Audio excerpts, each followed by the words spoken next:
Fala aí pessoal, tudo bem? No vídeo de hoje eu vou estar falando sobre alguns tópicos aí. Eu coloquei até uma gameplay aqui de fundo de um jogo chamado Spellbreak, tá? Que é um novo Battle Royale que saiu. Então se vocês preferirem esse formato de vídeo ou o anterior, como eu mostrava meus argumentos pelo quadro negro, vocês me avisam aí, tá? E o primeiro tópico que eu queria abordar, eu queria falar, é basicamente de direita e esquerda, né? Porque o que acontece? Aí você encontra basicamente nas redes sociais, nos grupos libertários, no Twitter, o pessoal xingando bastante esquerdista. Ah, você é um esquerdista, não sei o quê, como se fosse um grupo determinado lá, que você escolhe, sei lá o quê. Só que se a gente for pensar, o que acontece? O esquerdista, normalmente ele é associado a socialismo, né? Só que o que é socialismo? O socialismo é basicamente a coletivização dos meios de produção e a supressão da propriedade privada, tá?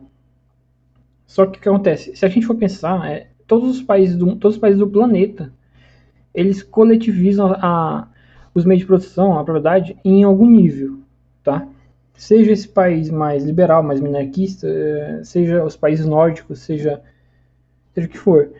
É, a, assim, todos os países do mundo, eles coletivizam a justiça e a segurança, tá? E não importa se eles coletivizam 80% ou 10% dos meios de produção, tá? Porque se existe país, se existe propriedade pública, ele é socialista em algum nível, tá? Então, quando você chama o cara de esquerdista, você está falando de 99,9% da população mundial, tá? Então, esse é o ponto. Agora, assim, por que eu defendo o positivismo? Por que eu defendo o Estado? Por que eu defendo direitos positivos, né? A justificativa para isso é basicamente o seguinte, né? Porque, como eu já expliquei nos vídeos anteriores, direitos naturais não existem, tá? O juiz a tentativa do juiz naturalismo de justificar a propriedade como um direito natural, ela é falha, tá?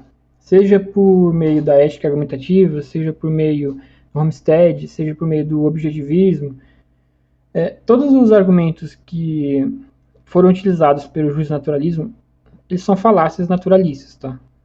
Seja também pelo juiz naturalismo teológico, juiz naturalismo, seja pelo juiz racionalismo, né? Também que a tentativa de justificar os direitos naturais assim pela razão, não importa. Todos os argumentos que já foram utilizados pelo juiz naturalismo, eles são falácias naturalistas, eles caem na guilhotina de Hume, tá?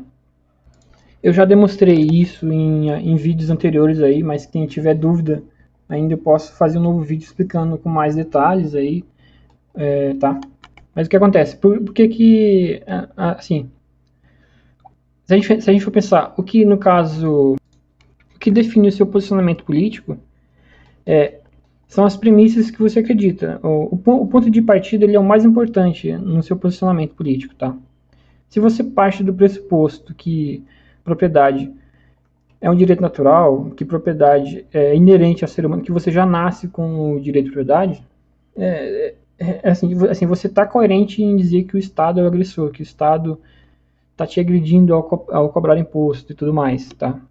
Só que o meu ponto é que, como os direitos naturais não podem ser provados a prioristicamente, não pode ser justificado como direito natural, então qual que é o meu argumento? A propriedade, tá? Se a gente for pensar na propriedade, por exemplo, ela é só uma regra que restringe o uso de recursos escassos, né?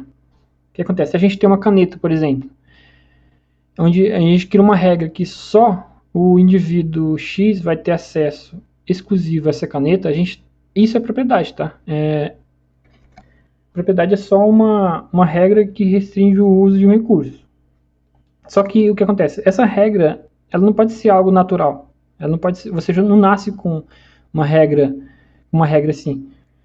Seria até no caso arbitrário você falar que só a espécie humana nasce com essa regra natural. Não faz sentido isso.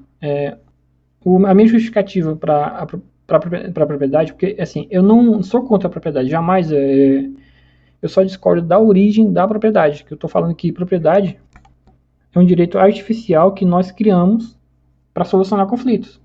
tá? Mas só que essa regra é uma regra artificial que a gente criou, uma regra utilitária, digamos assim, tá? E como essa regra ela é artificial utilitária, o que acontece? Então, se a gente partir do pressuposto que a propriedade é um direito positivo, que essa regra é artificial, o Estado ele não é um agressor, porque ele que criou, ele que está mantendo esse direito esse direito positivo. Então, a justificativa do Estado é para manter os direitos positivos. Mas aí você pode argumentar que, assim, por que só o Estado pode criar direitos positivos? Por que a gente não pode ter empresas privadas que mantêm os direitos positivos, né? A resposta para isso é bem simples, por causa que a justiça não pode ser descentralizada, tá? Porque, inclusive, eu estou até fazendo um artigo chamado A Descentralização da Justiça é a Teoria do Caos. Por quê? Porque quando você torna a justiça descentralizada, você tá tornando ela um produto. E se a justiça for um produto, cada grupo, cada empresa, cada tribunal privado pode criar regras de acordo com a demanda dos clientes.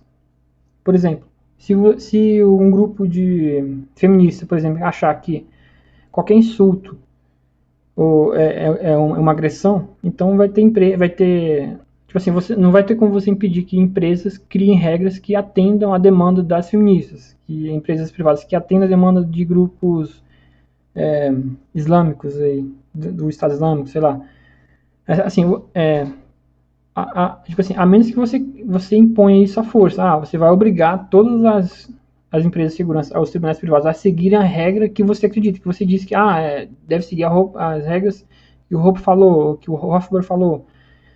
Se você não vai obrigar todas as empresas a seguir uma caixilha de regras, entendeu? Então, se a justiça for um produto, por exemplo, no caso de aborto, por exemplo, onde você tem um casal que teve um filho e por exemplo, a mãe quer abortar e ela procura uma empresa que diga que aborto é um direito que ela tem.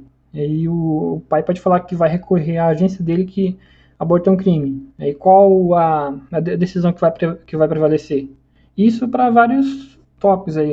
Esse do aborto é um exemplo, tá? Mas aí a justiça não pode ser descentralizada por causa que gera mais conflitos. Então, assim, a descentralização da justiça, ela cria um caos, ela é utilitariamente não benéfica, digamos assim. Por esses e por outros motivos, tá? Então, essa é a minha justificativa para que a justiça seja centralizada no Estado, tá? Mas o modelo de Estado que eu defendo basicamente é só aquele que cria direitos artificiais que melhor resolvam utilitariamente conflitos, que é um pouco parecido com os países nórdicos aí, vai. Porque se você falar que todo Estado é ruim só por causa que você mora num país horrível como o Brasil, porque, assim, se você for tentar ser libertário em um país nórdico, você não vai ter atenção de ninguém. Então, só existe uma grande quantidade de libertários no Brasil por causa que o Brasil é um merda, digamos assim. Então, basicamente isso, tá, pessoal? Esse vídeo aqui, não queria fazer muito longo aí, tá? Mas eu só queria deixar um adentro, assim, pra vocês, o que acontece. Queria que vocês refletissem que, assim, o que determina o seu posicionamento é as premissas que você acredita, tá? O ponto de partida ele é o mais importante que vai determinar. Então, assim, eu sou positivista por causa que eu acredito que a propriedade é um direito positivo, tá? E eu tenho argumentos para isso. Se você acredita que ele é natural, faz sentido você ser libertário, entendeu? Mas só que esses argumentos aí não se sustentam pelo que eu já expliquei, tá? Então é basicamente isso. As premissas que você acredita é o ponto principal, tá? Então, por esse vídeo é isso aí. Obrigado aí, pessoal. Se inscreva no canal aí que eu vou estar trazendo mais vídeos aí. Tchau.